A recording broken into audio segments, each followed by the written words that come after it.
In 1999, when Funimation took the Dragon Ball Z dub in-house, a great talent was found, one who is a man of many voices, and one of the voices of your childhood. Man who took over as Vegeta and has portrayed the character since 1999. Star of several Dragon Ball Z movies, every Dragon Ball Z, GT, and Super episode, who needs no introduction, an ambassador. He is the personification of Dragon Ball in the Western Hemisphere. Please welcome Christopher Sabat.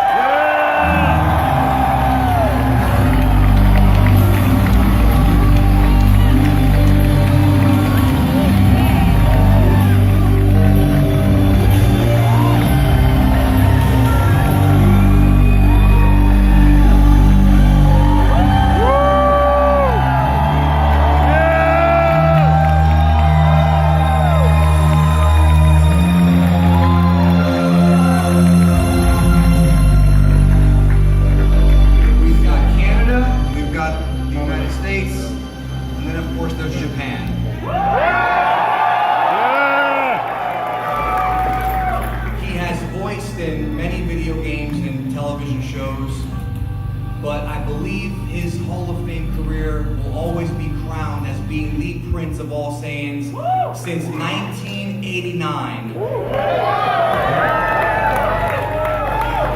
Please welcome, with all of your love, Horikawa.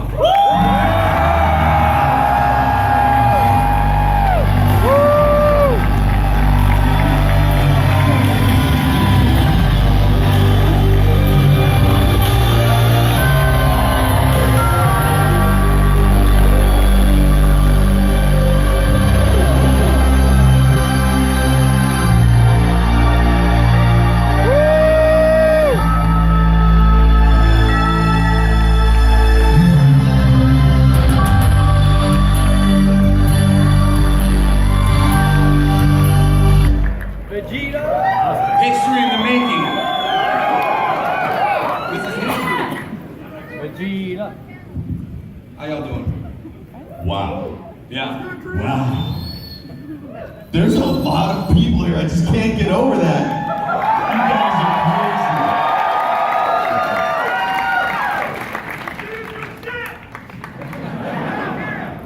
crazy. Doesn't matter what dub you prefer, which one you watch, it's history either way.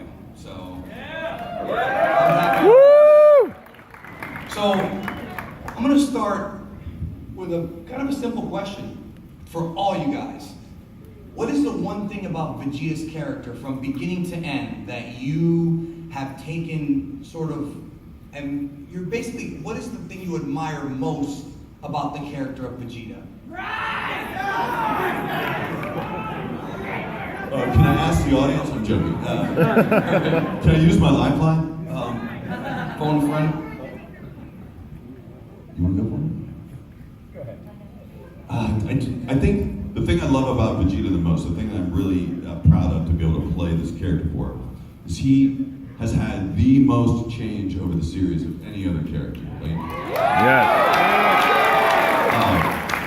someone was coming up earlier, they're like, hey, do you like Piccolo or Vegeta more? And I go, well, okay, let's talk about Vegeta's backstory. He had a really crummy childhood. He was like raised by a king. It was a like horrible planet where they destroyed things and then it was taken over by someone else, and the planet was destroyed, and then he kind of meets somebody, his son comes from the future, blah, blah, blah, blah, blah, blah. And then he has a wife, and blah, blah, and all these things happen to him, and then Piccolo, he comes from an egg. That's it. So it's just, what I love about Vegeta is he's constantly adapting, and he's becoming such a better person that it's hard to believe that at the beginning of the series, I have to remind myself and some people like, wow, you guys all, you let your kids wear Vegeta shirts and stuff. That dude killed people. Like, he killed Nappa just for sucking or something like that. I think so. It's just his ability to kind of adapt and change, just to become a better person, is what I love about him. As a performer, and I don't know if I can speak for everybody, for myself, what I love is a character that has nuance. So a villain or a hero, someone who's always the same, always just a badass, the bad guy, is not nearly as interesting as a performer as a character that has nuance, that has change. And that was the first word that came to me, and you basically explained it, is there's change and a journey. That you want them to start somewhere and go somewhere. That's always so much more exciting to me. And then you get sucked in, drawn into what's happening to them when they're struggling, when they're in pain, when they're filled with anger, when they're filled with pride, when they want to fight, when they want to run. And with Vegeta, it's all there. And that's what's so fun to play a character like that.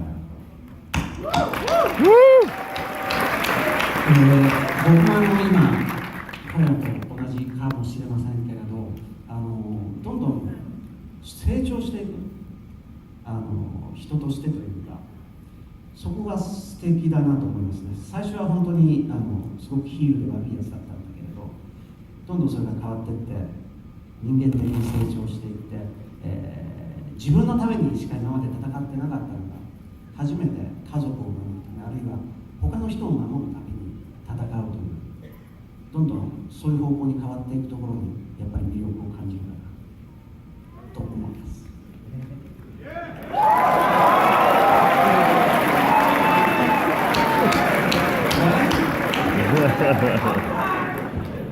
I feel the same as Brian and Chris, that the growth that he had was wonderful. I guess the most wonderful thing about his character.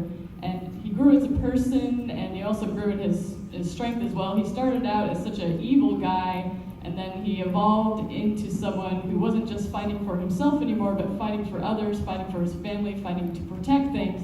So that was a really wonderful thing to portray.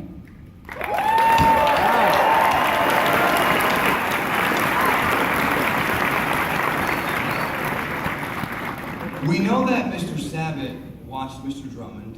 My question is, Mr. Drummond, did you ever get a chance to watch back then Mr. Sabat's performance as Vegeta after you had done it first? And then my other question is, Mr. Horikawa, when did you first check out any of the English dubs? Wow, that's an excellent question. You better answer this well, by the way. Yeah.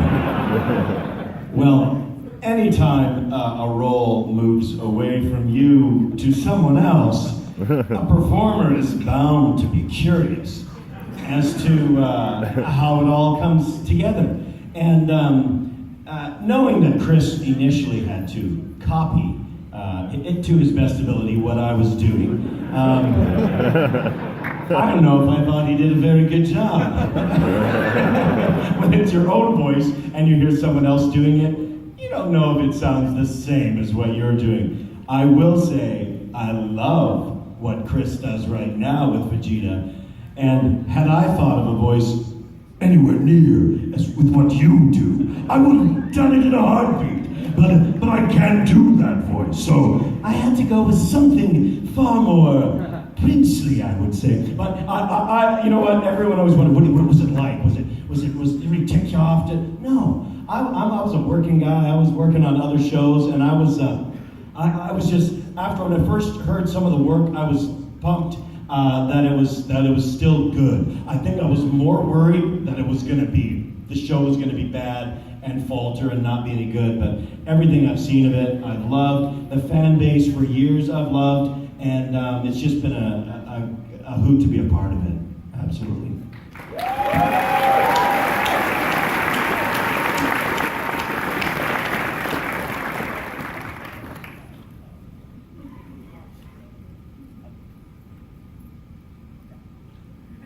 Oh, sorry. I watched the Canadian version, obviously, because I had to copy this guy. And for many years, I had two layers of trying to be humble about this role. Because there was the Japanese layer of, well, I'm not the original Japanese voice. And then there was this layer of, well, I'm not even the original English-speaking voice of this show. And I was terrified because when we took over for the Canadian cast, we were just this tiny little studio in North Texas, kind of trying to throw something together, and we had taken these roles from veterans in this industry. I mean, Vancouver is just known for its stellar voice work. And so I was terrified of even trying to keep up with the legacy that he had already created for the character, and also not to freak out all the 6 and 7-year-olds who were watching the show that suddenly had all their voices changed. And it meant a lot to me when Brian came up. Like, I met him as soon as we got here, because it was the first chance I've ever gotten to meet him in person. One of the things he said to me was like, "Man, you did a pretty good job copying me. How long did it take you before you decided you weren't going to do that anymore?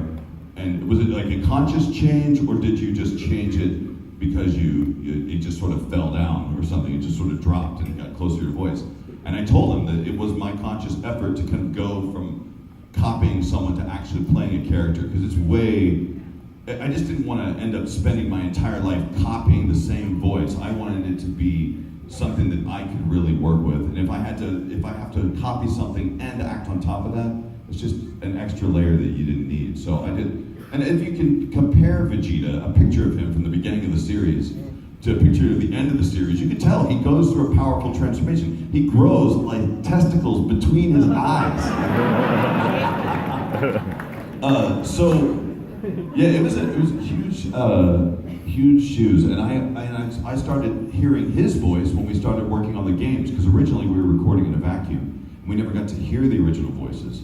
But then I was like, oh, darn it, this guy's amazing too. And yeah, I've always had such reverence for Ryo, and I've heard all of his performances on every game and every show since like 2002, and it's always an honor to be around him.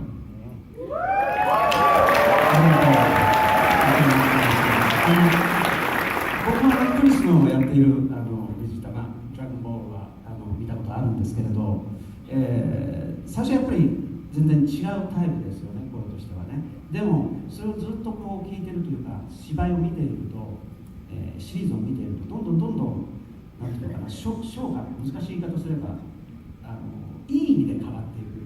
でどんどんそれがオリジナルになっていくっていうことをすごく感じるんで、そこらがやっぱり素敵だなと思いますね、2人とも。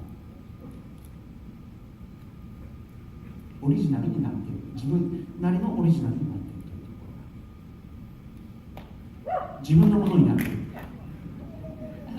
So I've actually seen Dragon Ball in English before, and although their voices are very different, they're very different in a very good way, and they both turn them into their own voices, and that's a really fantastic thing that they were able to do.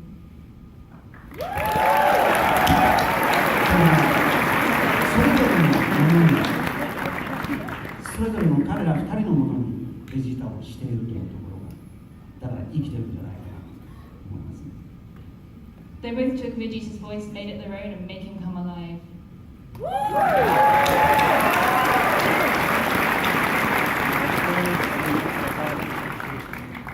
There's so much mutual respect here, it's awesome. So one of the, I don't know if you want to call it lost treasures or mysteries or whatever, that, I don't know how many people here know about this, but there actually exists somewhere in Canada, somewhere, an ocean dub of Kai. But nobody knows where it's at. Like, for real, it's like a big mystery. Brian told me they recorded for it. We don't know where it's at. My question, and this is for everyone, is when you guys came back to portray Vegeta in Kai, now that you knew the entire character arc of the character from beginning to end, how did that affect your performance doing the early episodes? Did you know because you knew he was going to turn good eventually and be a father and all that, did that change how you approach the character this time? I'll tell you, the only thing that changed for me, I was on a lot more shows and pretty busy. Early when I started Dragon Ball Z, it was one of the first few voiceover projects I had, so I was just screaming my guts out for it. You guys heard some of the early stuff, that just the power stuff I would never do now, because that was the one and only time I've lost my voice in voiceover, was after an 8-hour session. And then they've changed the rules, we're only allowed to do 4-hour sessions now, but back then we could do an 8-hour session as Vegeta and had nothing left. I went out to dinner that night with friends, and it was, there was nothing left. I just don't do that anymore. So the first thing I asked when I heard this DBZ Kai was coming was, I know the show, what's different about it? And they said, the fights are shorter. Yes! That was all I cared about. The fights are shorter. I'm in. Yeah, the greatest thing about working on Kai for us as a studio and for all the actors, I can speak, I think, on behalf of everyone who worked on that show. The best thing we got to do was really to go back and perfect some of the things that weren't right about the original. Like, I tell everybody, like, go back and watch the orange boxes if you want nostalgia, if you want to remember your childhood. Like, if you want to hear cats love food, yeah.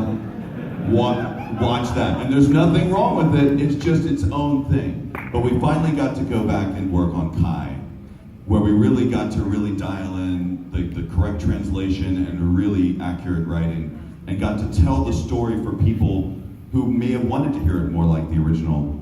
And we tried to keep the same flavor along the way, but our main goal this time around was really to make it sound as accurate as possible to the original Japanese while keeping kind of our English flavor to it. Also, when do you ever get a chance to go back and do something that you did 10 years ago again? Like, there's nothing wrong with it, nothing can be bad about that. That's the best, coolest thing, other than it being completely vocally stressful. And I think all of us were in a different place career-wise at that point.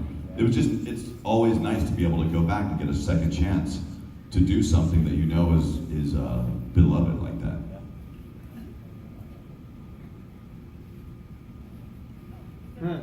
Mr. Horikawa. Oh, the question was, when he came back to voice Vegeta and Kai, knowing what the character arc was, where the character was going, how did he approach that performance versus the first time? Especially for Mr. Horikawa, they were doing it as the series was going on. Toriyama was still writing the manga as the anime was airing. He had no idea how it was going to end. But when Kai came around, he had already done it, so he knew that he approached the character differently this go around, because he knew what was going to happen.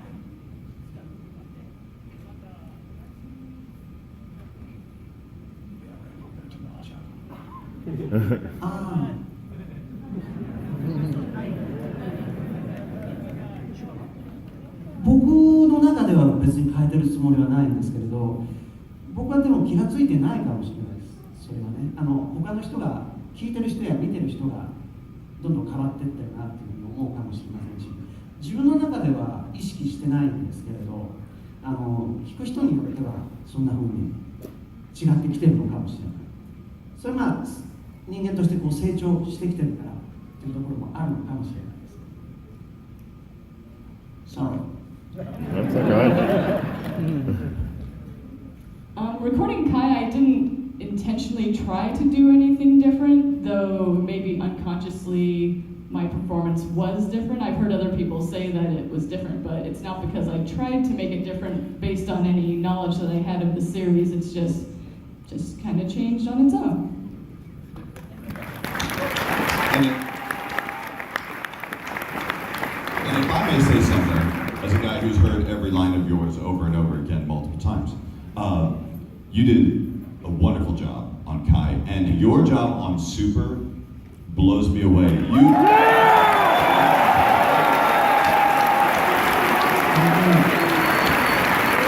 man, he is a legendary voice actor in Japan. If he just wanted to phone it in and just not do anything, if he just wanted to go, ha, or whatever, he could have. But I believe your reads in Super are better than anything you even did in the series. Like, it's amazing, you really brought it.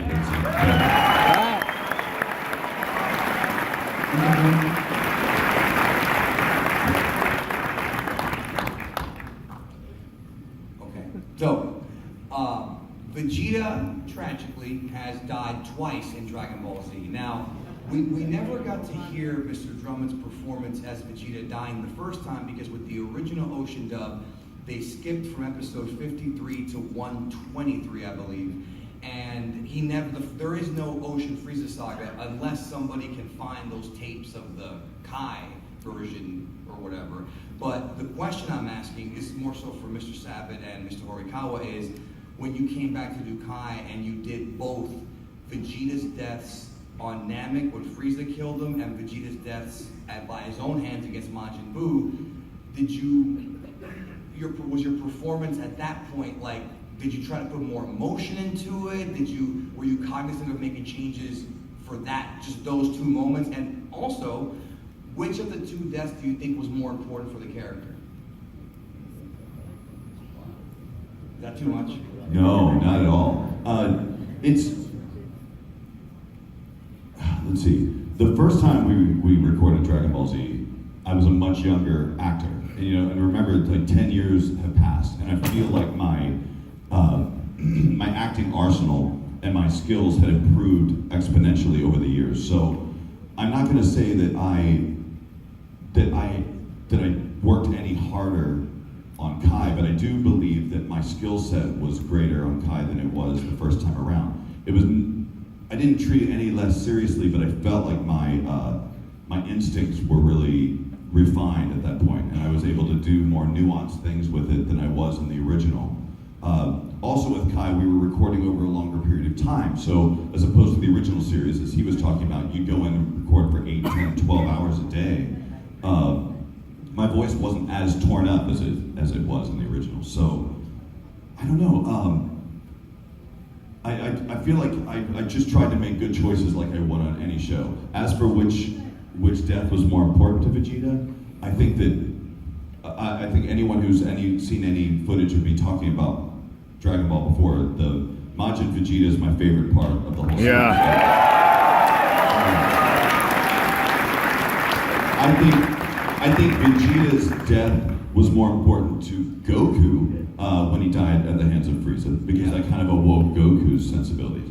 But when Frieza died against Boo, he sacrificed himself. That was his choice. Like, he chose to do that. And so I felt that was really important for his character and really important for the beginning of his change.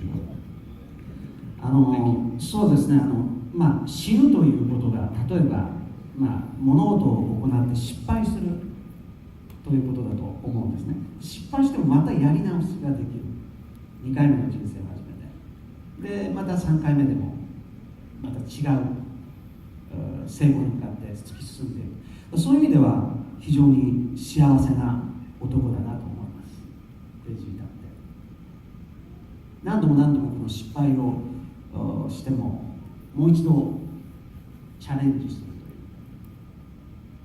そういう機会が与えられるので、そこは面白いなと思いますね。じゃあね。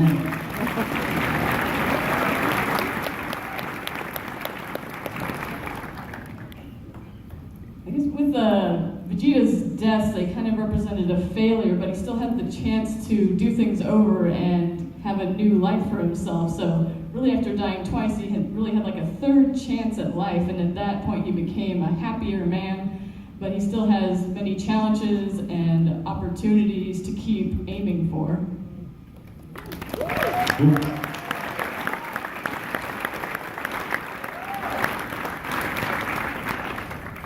So let's talk about copy Vegeta. Yes. So in the Japanese version, Mr. Horikawa voiced both Vegeta and copy Vegeta, but in the Dragon Ball Super English dub, Mr. Drummond made his grand return to voice copy Vegeta.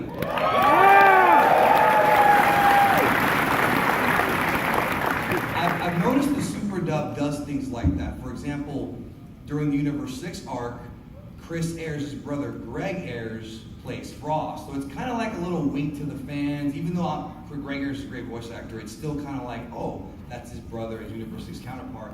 We've heard Brian's version of how he got the call. So Chris, did you, when that arc came, did you say, I want Brian? How did that what was your side of contacting him to bring him back and that whole story? I'll be honest, it wasn't premeditated. Like, I didn't have the idea like months in advance. He can tell you how much time we had from the time I actually called him to do this and the time the session had to happen. It wasn't much. It was like about a week. Because in some ways, I was kind of dreading the copy Vegeta arc because I was disappointed that Vegeta didn't get to fight Vegeta as much. Like, I really wanted him to fight himself a little bit more. The only thing I found interesting, the thing I found at least the most interesting, was Vegeta having a difficult time knowing who he wanted to root for when Copy was fighting Goku. But I was about a week out. I needed to record the show. I'm like, I just wanted this. The engineers were like, hey, do you want to add effect to his voice? Do you want to do something kind of interesting with it? And then suddenly one day I'm like, you know what? I gotta get Brian Drummond to do this. This would be amazing. Like, because the thing I've heard so many of you say to me when I come to conventions is, you know, this is the thing of your childhood. This is, and a lot of you, I know how you must have felt when you were really young and you were 6 or 7, 8 years old, and then the voices just radically changed overnight, and you just had to kind of go, all right, I'm going to deal with it. But the thought to actually put a copy of Vegeta on a voice that I originally copied, I thought was so meta. And the idea of giving fans just that sound that they remember from their childhood was going to be such a profound thing. I couldn't resist it, and it turned out better than I could have possibly imagined. It was so awesome.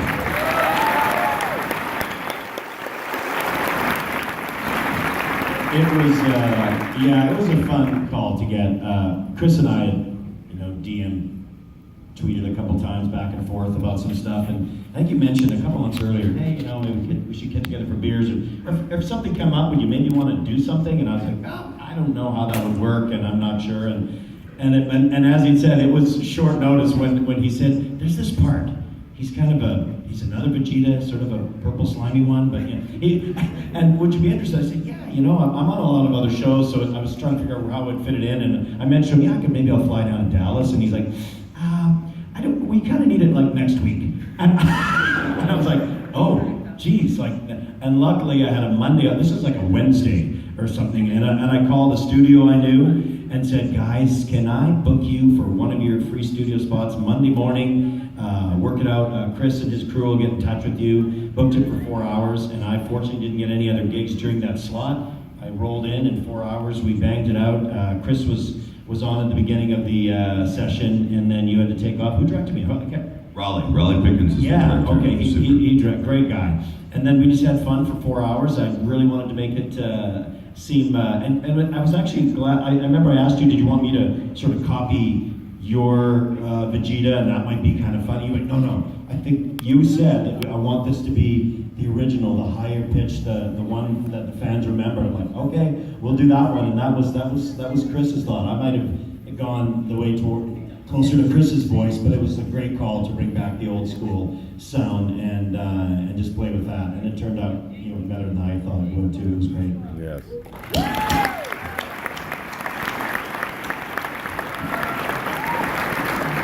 So you recorded it from Ocean Studios? No, I actually, it was a sound studio called Cosmic that I called up, where I've got friends there, and I said, and I think I was working there that week, and I just went up and said, you guys got a free spot like Monday morning? I need something really fast. It's going to be a patch from Dallas, and they're like, yeah, we can do it, and we put it together. So great studio in Vancouver. We recorded all the stuff there. Awesome.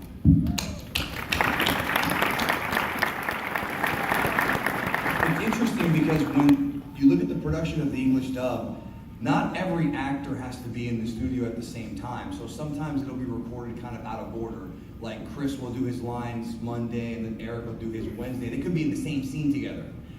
But in Japan, it's a different story. In Japan, oftentimes they all record together. Mr. Horikawa will be in the room with Masako Nozawa or whomever, and they'll do the scenes together.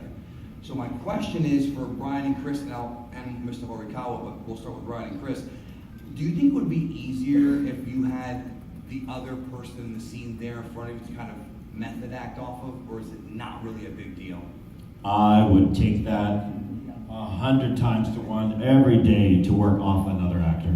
I do a lot of shows that are prelay where there's 5, 10 of us in a studio together working on it's just the scripts in front of us. We don't have mouth flaps to match. We don't have times to match. You're creating every aspect of with the director of what's going to happen in that scene. You put it all together, and then because so much of acting is reacting. And it's great for another character could say their dialogue and you could react to how they said that. But in dubbing, like you said many times, I may go in and do all Vegeta's lines, and I haven't, and the other characters haven't done theirs yet.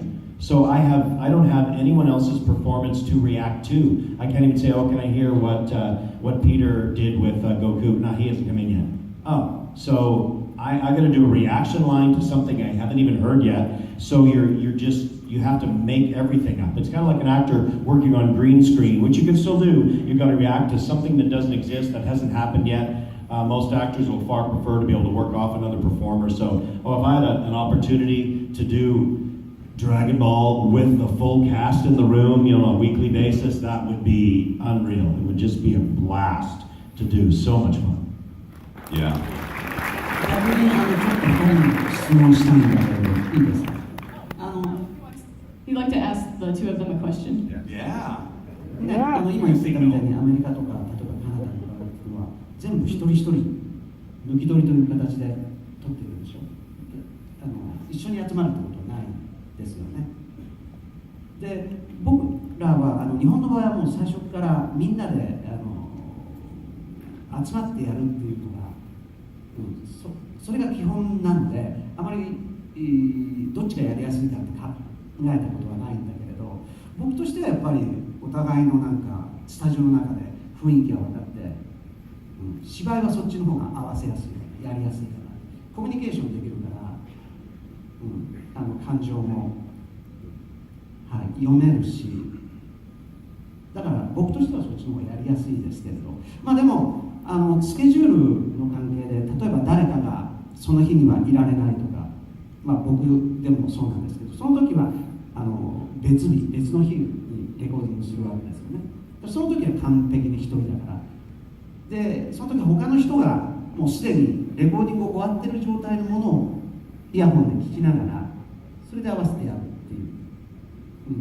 その時は一人きりですけど、通常は普通はみんなで一緒にやるというのがですね。だから僕的にはやっぱりみんなの顔を見ながら一緒にスタジオの中でやった方がセッションとしては合わせやすいかなです。I